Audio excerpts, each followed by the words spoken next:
Namaste. I'm going to talk a little bit about Gujarat just to set the scene of this cuisine. Gujarat is a state in India which is basically in the northwest of India. North of it is the state of Rajasthan, south of which is the state of Maharashtra. Maharashtra is where Mumbai is, or otherwise known as Bombay, and so it nestles between these two states. It's probably not known as a holiday destination yet, but it does claim to have one of the longest beach area in India, so one day it will begin to develop. But it is seen as the third most contributing state in India in terms of GDP. It has a population of around 63 million people. But the important thing about this state is that it really is steeped in ancient history, a very forgotten by history and forgotten by many narrators of our times, is the civilization that was probably the most ancient civilization, called the Indus Valley civilization.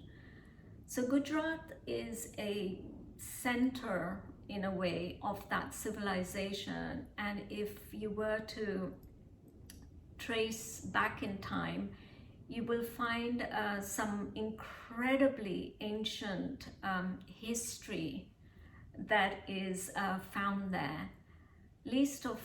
Not least of which is the two very important temples in the Vedic tradition, Somnath, the moon temple, which was pilferaged by many invaders and a subject of many debates. The moon temple, the Somnath temple, happened to be on the west coast of Gujarat. Definitely a must-see, a place you must go. And then the second place is Dwarka, the final resting place of Krishna, the avatar. And so you can imagine that this state is very pro-Krishna, and Krishna is the most favored deity. And so, you know, all the tradition of Krishna and his stories reverberate in Gujarat. So those are the two main ancient kind of monuments that define Gujarat. But there is also the stepped wells of the Sun Temple that is an absolute feast for the eyes and the mind. It's a stepped well, and look it up on Google. It's just a remarkable place. So Gujarat has many intriguing sort of history, and that's where its real benefits lie, really. It's in that history. It's a civilization that has been ongoing, unbroken for many centuries, and one can debate it probably even goes beyond the Egyptian period. Okay, so, and the food as medicine comes from this ancient tradition, and I would say 88% of the population of Gujarat are vegetarian, and they have this rich culture of vegetarian cooking, which is so sophisticated and so integrated with food as medicine that it is something to really, you know, be mesmerized by. So that's the kind of the background of Gujarat. Now, Gujarat being on the west coast of India had the ability to trade with the Arabic world and Egypt as well. And it has this kind of migrating idea of migration was very easy for the Gujarati mind.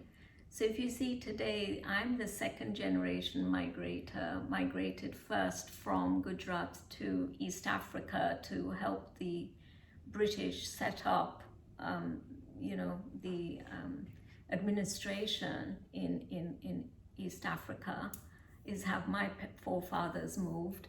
And then from there, as we were expelled by Idi Amin, we were able to exercise our rights as having been born in a British colony to then come into England to set up our lives here. So one of the things that is really well known about the Gujaratis is that they're very, very abundant minded. So wherever they go, they will bring their concepts of wealth and education and health with them.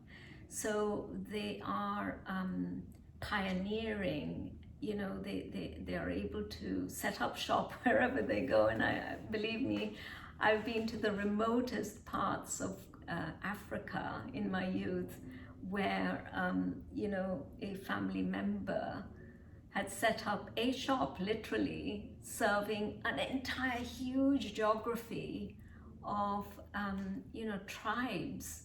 And most people would shudder at the shock of going into such remote parts of the jungle to just visit. But, Gujaratis have this kind of determination and a declaration that they're going to succeed wherever they go. And part of it is, I believe, their cuisine. Their cuisine is so life active and life pro and life as medicine, food as medicine, and all of those concepts. Give it the continuity, give that community the continuity to succeed wherever they go. So the next thing that you may have recognized if you've ever eaten in a Gujarati restaurant, that's not many, simply because Gujaratis tend to be very successful and they move on to all sorts of different walks of life. The captains of industry in large organizations and so on. But if you do get the occasional Gujarati restaurant that serves, please go and try, because the food is unforgettable. And those that have had the pleasure to eat in my house or my mother's house will know that the food is unforgettable. You keep coming back wanting more. And even if you are the most tricky eater, the sensitive eater, you will find something that resonates with you. And then there will be a point when you say, why was this cuisine ever kept from me? It's so unfair. So I really look forward to bringing that to your home, so you won't need a Gujarati restaurant and you won't need an invitation to a Gujarati family to enjoy it, because it's a culture for everybody to enjoy, not just for the Gujaratis. So that's my little preamble about Gujarat and Gujarati food, and I'm looking forward to getting started in bringing Gujarat to your home and breaking all the perceptions that you might hold about vegetarianism, Gujarat, and how stodgy Indian food could be, or any of that, and how spicy it can be. All of those myths are going to be bursted here, because it's none of that. It's just the most divine, delicious cuisine that you can taste and have in your lifestyle. And not just that, even other Indians from other parts of India say that Gujarati food is the maximum food effort from India. So with that, with your taste buds tingling, and with the idea that you're going to be mastering this, we're going to get super excited and move on to learning about this cuisine. So thank you again for listening, and I look forward to teaching you.